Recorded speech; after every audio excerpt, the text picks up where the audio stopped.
पिछले वीडियो में हमने भारतीय संविधान की विशेषताएं बताई, जिनमें अब उनमें रहा है अगली जो विशेषता है 11 नंबर की विशेषता, जिसमें है विलक्षण दस्तावेज। प्रिय बालकों, विलक्षण से अभिप्राय होता है तुलनात्मक दृष्टि से अन्य से भिन्न, उसे विलक्षण कहा जाता है। जैसे हमारे यहाँ कई महापुरुष हैं, उनको उदाहरण लेते हैं। जैसे महारानी लक्ष्मीबाई एक विलक्षण महिला थी।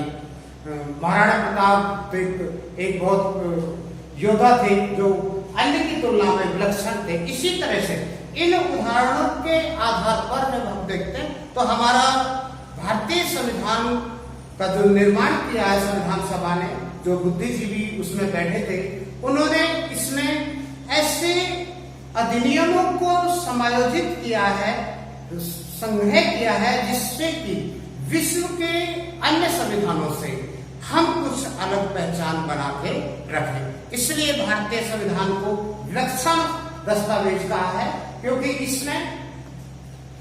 भारत एक विशाल देश है हमारा।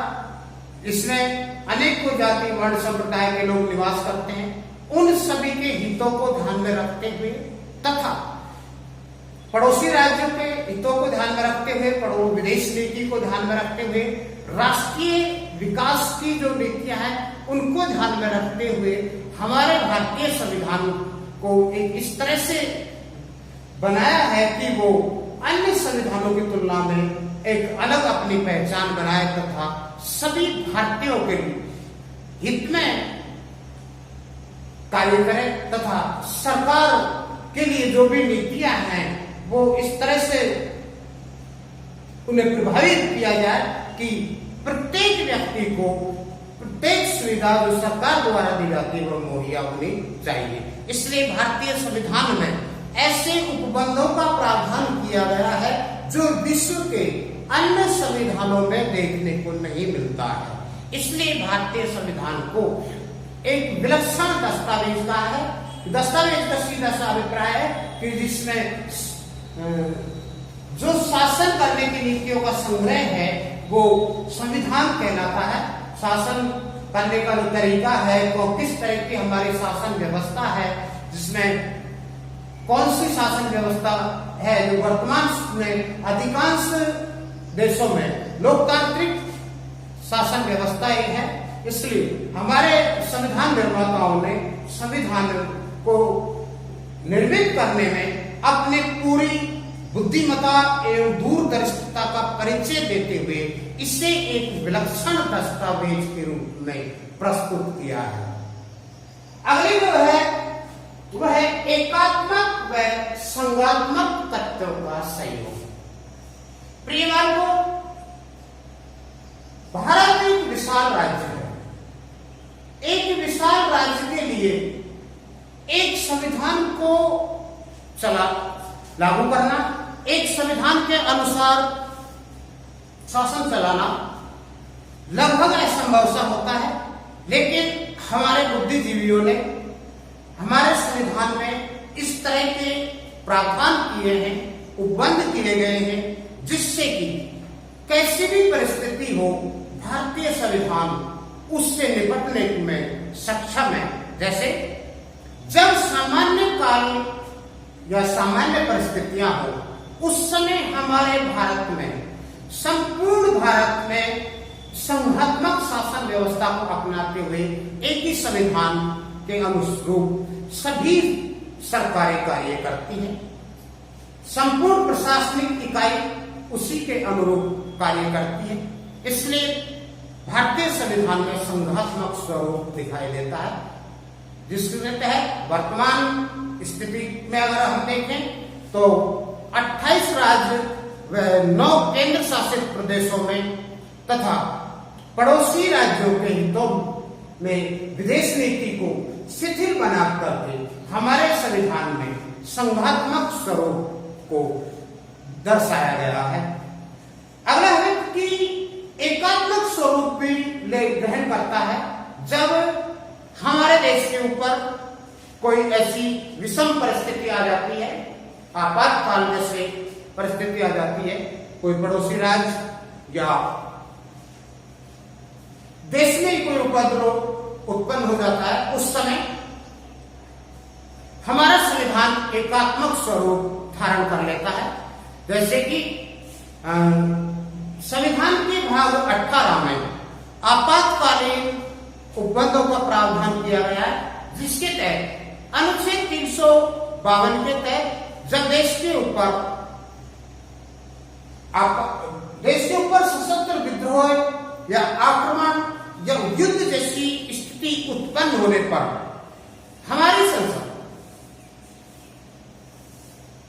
एक विधेयक पारित करके आपातकाल की घोषणा कर सकता है, जिसके तहत राष्ट्रपति उसे अनुच्छेद 352 के तहत संपूर्ण भारतवर्ष में आपातकाल घोषित कर सकता है तथा संपूर्ण शासन संचालन केंद्र सरकार के हाथ में आ जाता है। वहां पर एकात्मक स्वरूप दिखाई देता है तथा कई शक्तियां केंद्र सरकार के पास में है। जैसे हमारे यहाँ शक्ति विभाजन सिद्धांत को अपनाया गया है, जो कि मॉन्टेस्क्यू के द्वारा प्रतिपादित किया गया था कि शक्तियों को इस तरह विभाजित कर दिया जाए कि एक ही संस्था या कोई एक व्यक्ति किसी भी तरह से अपने आप में तानाशाही स्वरूप स्थापित नहीं कर पाए। इसलिए शक्ति विभाजन सिद्धांत को अपनाते हुए हमारे केंद्रीय स्तर पर केंद्र सरकार, प्रांतीय स्तर पर हमारी राज्य सरकारें और क्षेत्रीय स्तर पर स्थानीय स्वशासन या स्थानीय सरकार कार्य कर रही है। लेकिन जब ऐसी स्थिति आ जाती है कि देश में ऐसा महसूस किया जाता है, देशवासी ऐसा महसूस करते हैं, हमारे शासन व्यवस्था को खतरा होता है और हमारी सरकार ऐसा महसूस करती है कि राष्ट्र खतरे में है, तो उस समय एकात्मक स्वरूप धारण कर लेती है। संपूर्ण शासन के संचालन की प्रक्रिया केंद्र सरकार के हाथ में आ जाती है तथा विशिष्ट शक्तियां केंद्र सरकार के पास में हैं। विशिष्ट शक्तियों से अभिप्राय होता है कि ऐसी विधि या कानून जो तीनों सूचियों में अंकित नहीं है और तत्काल प्रभाव से कोई ऐसे कानून की आवश्यकता पड़ गई जिसको तत्काल बनाना पड़ा और उसे तत्काल प्रभाव से लागू करना पड़ा, तो वो शक्ति केंद्र सरकार के पास है। इसलिए विशिष्ट शक्तियों का प्रयोग केंद्र सरकार करती है और जब आपातकाल लगा दिया जाता है उस समय केंद्रीय सूची पर केंद्र सरकार कानून बनाती है, राज्य सूची पर राज्य सरकार कानून बनाती है और संवर्ती सूची पर राज्य सरकार और केंद्र सरकार दोनों कानून बना सकती है। लेकिन विषम परिस्थितियों में संपूर्ण शक्तियां केंद्र सरकार के हाथ में निहित होती है और जो भी कानून की आवश्यकता होती है केंद्र सरकार ही बनाती है और सभी को वो मान्य होती है। इसलिए हमारे संविधान में एकात्मक व संघात्मक दोनों के लक्षण दिखाई देते हैं तथा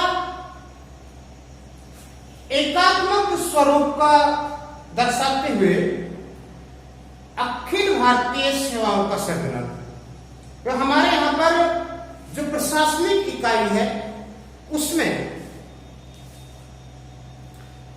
प्रशासक जो नियुक्त होते हैं वो केंद्र सरकार के ओर से चयन प्रक्रिया के द्वारा होता है, जो संघ लोक सेवा आयोग के माध्यम से आयोजित की जाती है। अनुच्छेद 312 में प्रावधान किया गया है कि राज्यसभा अनुमोदन करती है संघ लोक सेवाओं का आयोजन एवं सृजन तथा चयन का अंतिम कार्य तक संघ लोक सेवा आयोग की जिम्मेदारी होती है। उसके बाद उन नियुक्त प्रशासनिक अधिकारियों को संघ क्षेत्रों में, राज्यों में तथा केंद्र सरकार के अधीन नियुक्ति दी जाती है तथा अनुच्छेद 249 के तहत अगर किसी राज्य विशेष का मुद्दा है तो उसे राज्य सूची का विषय न मान करके उसे केंद्र सरकार के अधीन दे दिया जाता है और केंद्र सरकार उस पर कानून बना देती है। इसलिए हमारे संविधान में एकात्मक व संघात्मक स्वरूप दिखाई देता है।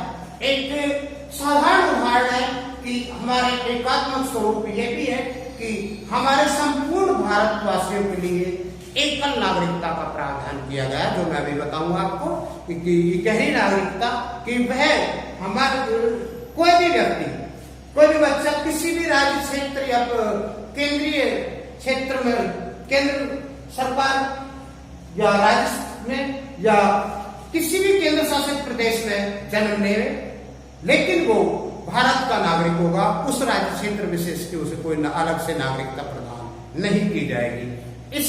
इन सब बातों को देखते हुए हमारे भारतीय संविधान में एकात्मक व संघात्मक दोनों तत्वों का सहयोग दिखाई देता है। आगे है 13 नंबर पर स्वतंत्र न्यायपालिका। प्रिय बातों, हमारे भारतवर्ष में प्राचीन काल से न्याय प्रक्रिया जारी रही, चाहे वो राजतंत्र हो, चाहे कुलीन तंत्र हो, चाहे वर्तमान में लोकतंत्र हो। वर्तमान स्वरूप में हमारे संपूर्ण देश में एकीकृत न्याय की व्यवस्था को अपनाया गया है, जिसके तहत अनुच्छेद 124 में प्रावधान किया गया है कि भारत संघ के लिए एक संघीय न्यायालय होगा, प्रांतीय स्तर पर प्रत्येक राज्य का अपना एक उच्च न्यायालय होगा तथा क्षेत्रीय स्तर पर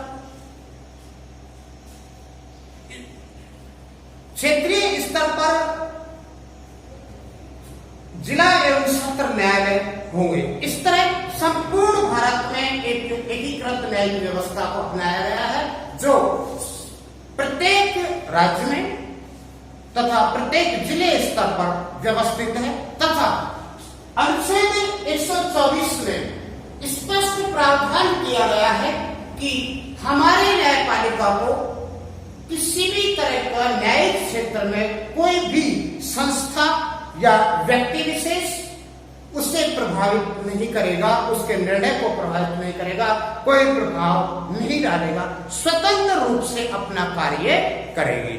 इसके तहत केंद्र स्तर पर सर्वोच्च न्यायालय, राज्य स्तर पर प्रत्येक राज्य या संयुक्त रूप से अपना उच्च न्यायालय होगा। एक या एक से अधिक राज्यों में मिलकर के भी अपना एक उच्च न्यायालय स्थापित कर सकते हैं, ऐसा प्रावधान भारतीय संविधान में किया गया है। तथा जिला स्तर पर जिला एवं सत्र न्यायालय एवं उसके अधीन जिला एवं सत्र अधीनस्थ न्यायालय हमारे यहाँ संचालित है। इस तरह से हमारे यहाँ भारतीय संविधान में स्वतंत्र एवं निष्पक्ष न्यायपालिका की व्यवस्था की गई है। अगला है कठोरता व लचीलेपन का मिश्रण। भारतीय संविधान निर्माताओं ने जब संविधान का निर्माण किया तो उस समय इस बात को विशेष ध्यान रखा कि भारत एक विशाल राज्य है, विशेष विषम परिस्थितियां, सामान्य परिस्थितियां, कभी भी कैसी भी परिस्थिति आ सकती है, तो उससे निपटने के लिए हमारा संविधान पूर्णतः सक्षम होना चाहिए। उसके लिए सामान्य काल में हमारा संविधान लचीलेपन का स्वरूप लिए हुए होता है, कोई अवरोध, कोई ऐसी स्थिति उत्पन्न नहीं होती है। लेकिन जब देश के ऊपर विषम परिस्थिति उत्पन्न हो जाती है, कोई बाह्य आक्रमण हो जाता है या आंतरिक अशांति भी उत्पन्न हो जाती है, उस समय हमारा संविधान कठोरता का स्वरूप धारण कर लेता है और सभी इकाइयों को सख्त निर्देश देकर के सख्ती से निपटने के निर्देश दिए जा सकते हैं। इसलिए हमारा भारतीय संविधान कठोरता व लचीलेपन का एक मिश्रण है। अगली है न्यायिक पुनर्वालोकन की व्यवस्था। प्रियवार को भारतीय संविधान के अनुच्छेद 13 में ये स्पष्ट प्रावधान किया गया है कि संसद द्वारा बनाए गए कानून या किसी भी न्यायालय द्वारा बनाए गए कानून को सर्वोच्च न्यायालय में पुनः समीक्षा के लिए प्रस्तुत कर सकते हैं और सर्वोच्च न्यायालय को ये अधिकार है कि वो अनुच्छेद 13 का उपयोग करते हुए उस निर्णय को बदल सकती है, उसमें संशोधन कर सकती है, संसद के पास उसे पुनः भेज सकती है कि संसद उसमें उचित संशोधन करे। और न्यायपालिका को पूर्ण अधिकार है कि अगर कानून जनहित में न हो, राष्ट्रहित में न हो, तो उसे खारिज कर सकती है।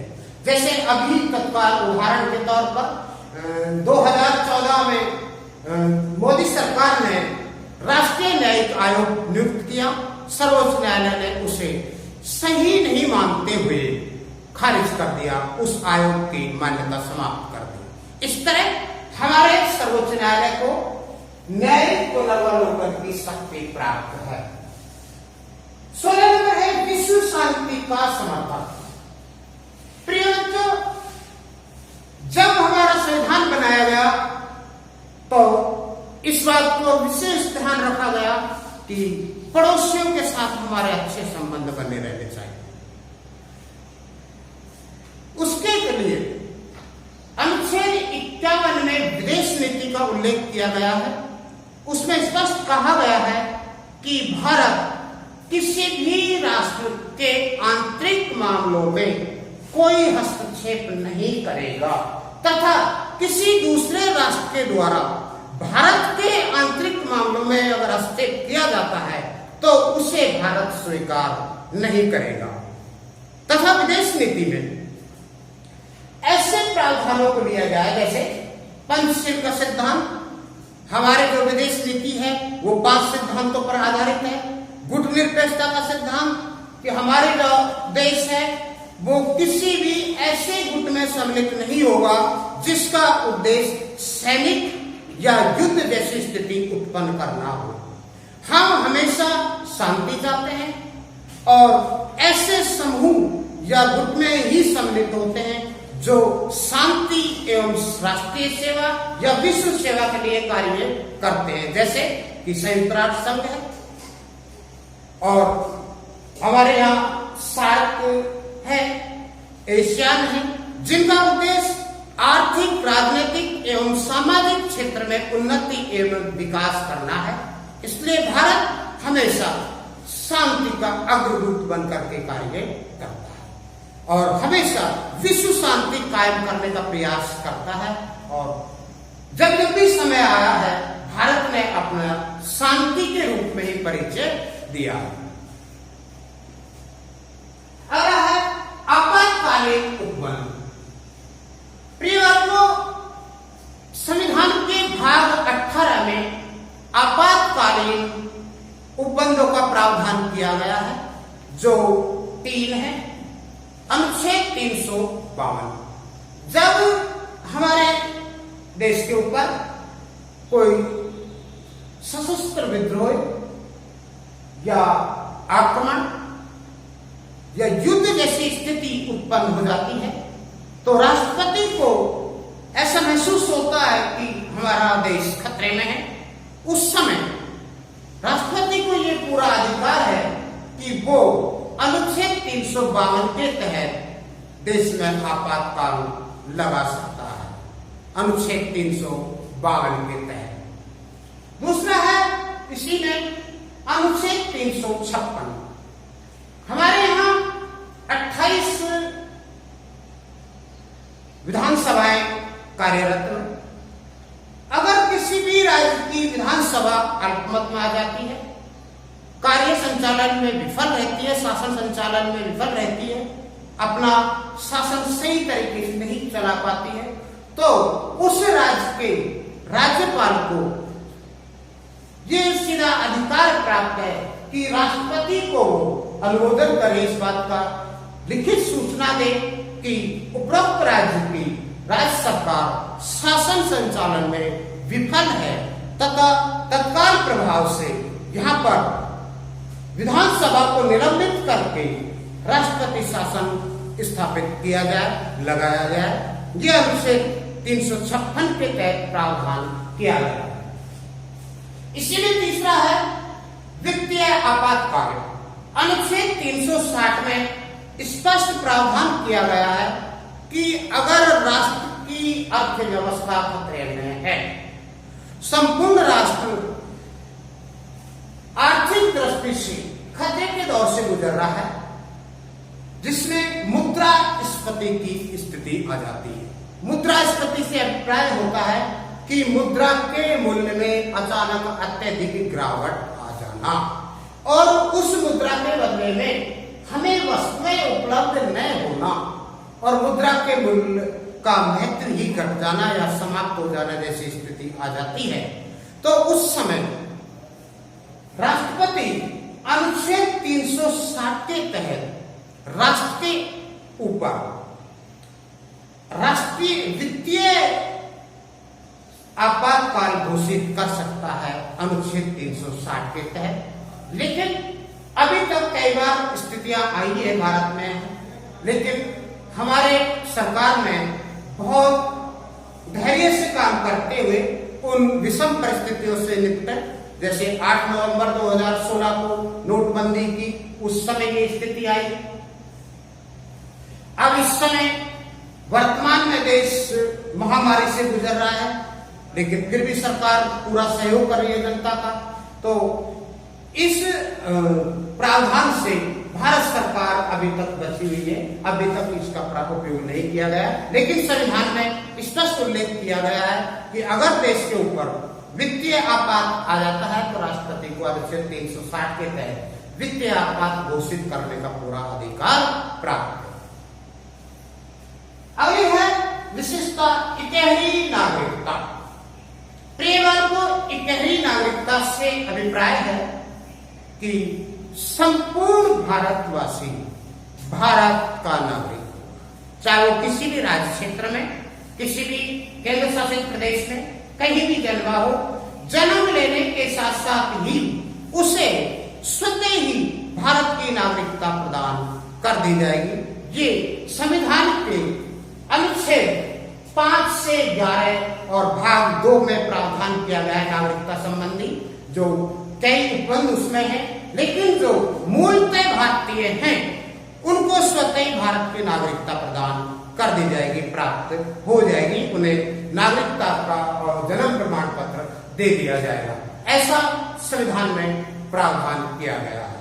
अनुच्छेद 44 में कहा गया है कि संपूर्ण भारतवासियों के लिए एकल नागरिकता, इकहरी नागरिकता या सिविल कोड के नाम से इसे संबोधित किया जाता है और प्रत्येक भारतीय को एकल नागरिकता प्रदान की जाती है कि हम सब भारतीय हैं।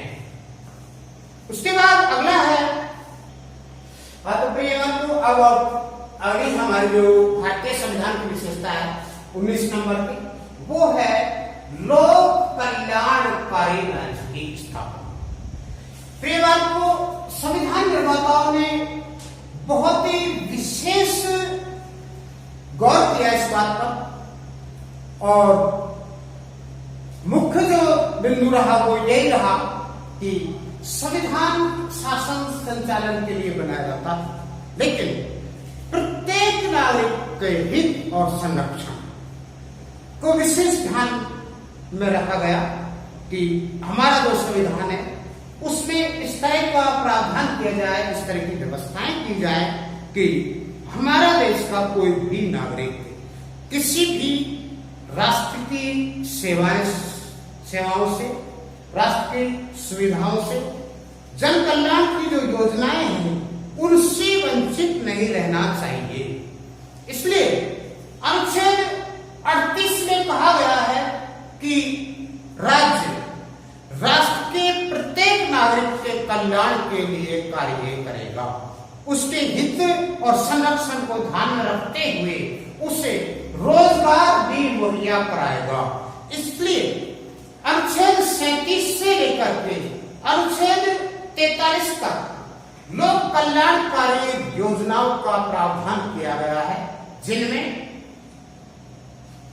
ऐसे वर्ग जो राष्ट्र की मुख्य धारा से वंचित रहे, जैसे अनुसूचित जाति, अनुसूचित जनजाति, अन्य पिछड़ा वर्ग, तो उनका हित को ध्यान में रखते हुए अनुसूचित जाति जनजाति के लिए आरक्षण का प्रावधान किया गया कि विधायिका और प्रशासनिक क्षेत्र में, राजकीय सेवाओं में, सभी में उनको आरक्षण प्रदान किया गया है तथा अन्य पिछड़े वर्ग को राजकीय सेवाओं में 1993 से 27% आरक्षण प्रदान किया गया है। 1993 में मंडल आयोग की सिफारिश से विश्वनाथ प्रताप सिंह के नेतृत्व में जब सरकार चल रही थी उस समय इसे प्रारंभ किया था, लेकिन वो सरकार को जाने के बाद में पुनः कांग्रेस की सरकार पीवी नरसिंह राव के नेतृत्व में बनती है और नरसिंह राव सरकार ने 1993 में इसे मंडल आयोग की सिफारिशों को लागू करते हुए 27% आरक्षण उन गरीब लोगों को जो स्वर्ण समुदाय से में सम्मिलित थे लेकिन वो उतने सक्षम नहीं थे, उनको ध्यान में रखते हुए उन्हें आरक्षण प्रदान किया गया तथा वर्तमान सरकार ने, मोदी सरकार ने दूसरे कार्यकाल के जब वो के लिए चुनाव संपन्न होने जा रहे थे, चुनाव के लगभग समय नजदीक था, उससे पूर्व ही प्रधानमंत्री नरेंद्र मोदी ने संपूर्ण राष्ट्र में नया ऐलान किया, नई घोषणा की, नया संशोधन और परिवर्तन किया कि जो स्वर्ण वर्ग है जिन्हें हम अच्छा संपन्न मानते हैं उनमें भी गरीब लोग निवास करते हैं। ये सत्य है कि गरीबी भारत की पहचान है और हर जगह ये विद्यमान है, तो उसको ध्यान में रखते हुए स्वर्ण जाति को भी, स्वर्ण जाति के ऐसे गरीब लोगों को जो कि उस मुख्य धारा से वंचित हैं, नहीं जुड़ पा रहे, उनको 10% आरक्षण प्रदान किया गया है। हमारा राष्ट्र हमेशा जो राष्ट्रीय नीति है, चाहे वो राष्ट्रीय विकास परिषद के द्वारा बनाई जाए, पंचवर्षीय योजनाएं बनाई जाती हैं प्रत्येक 5 साल के लिए, तो उनमें विशेष तौर से इन्हीं बातों का उल्लेख किया जाता है कि भारत का प्रत्येक नागरिक उसको सभी राष्ट्रीय विकास की योजनाएं उसे प्राप्त होनी चाहिए, उनका लाभ उसे मिलना चाहिए तथा अगर वो वंचित रहता है तो सरकार उस पर गौर करे। इसीलिए भारत एक लोक कल्याणकारी राज्य कहलाता है, क्योंकि यहाँ किसी भी व्यक्ति के साथ कोई भेदभाव नहीं किया जाता है। कानूनन विधि के समान समक्ष सभी समान हैं। अनुच्छेद 14 में कहा गया, अनुच्छेद 14 में कहा गया कि कानून के समक्ष सभी को संरक्षण का अधिकार प्राप्त है। इसलिए भारत एक लोक कल्याणकारी राज्य है। अगले जो हमारे अंतिम भारतीय संविधान की विशेषता है उसमें अल्पसंख्यकों एवं पिछड़े वर्गों के कल्याण की विशेष व्यवस्था की गई है। प्रियवान को मंडल आयोग की सिफारिश में कहा गया था कि भारत में